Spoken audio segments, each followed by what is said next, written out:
Growing up in New York, I've seen a lot of nastiness, especially on the subway. You never know what kind of shit you're going to see on the subway, and I think I've seen it all, with the exception of an actual murder.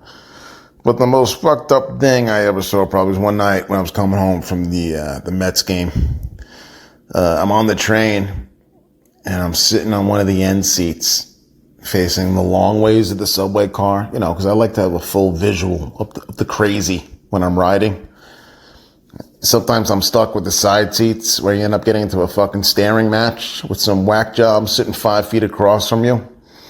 But on this particular evening, I was sitting comfortably at the end in an empty train car, and the only other rider was this woman sitting in the middle in one of these side seats. So the train pulls into the next stop, and this big guy gets on, and it was fairly obvious this guy was fucking hammered. He wasn't saying anything, but his facial and body language said last call at the bar 10 last calls ago. So this big Mama Luke stumbles into a practically empty train and decides to sit basically on this woman's lap. And he could have sat anywhere in the train. You had plenty of room, but he sat right in the seat next to her. Like, she's on the side, and like right to her left is this guy. And I remember thinking to myself, that's odd. Plenty of space in the train, and this guy sits there. So whatever, a few minutes go by, and all of a sudden this piece of shit is sitting in his seat, projectile vomiting all over this poor woman.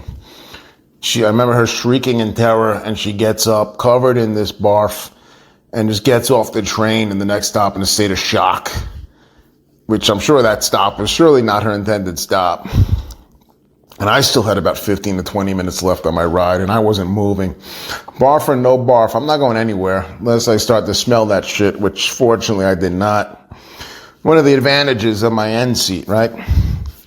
So now it's just me and this guy, and I'm just watching this fucking mess of a human. He doesn't even notice me. He probably didn't even know he's on a subway train. You know what world he was in. But after a little while, a funny thing happens with this guy. It appears he starts to sober up. He starts straightening up his posture.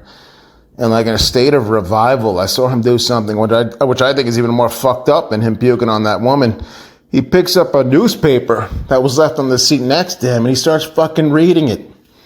You just destroyed some innocent bystander's evening, and now you're comfortably reading the sports section of the Daily News. He could have used some of that newspaper to help clean the fucking rigatoni out of that woman's hair, right? He turns the page of the newspaper, and while looking up, he finally realizes he's not alone. He notices the Mets shirt I'm wearing and yells, "Let's go Mets!" at the top of his lungs.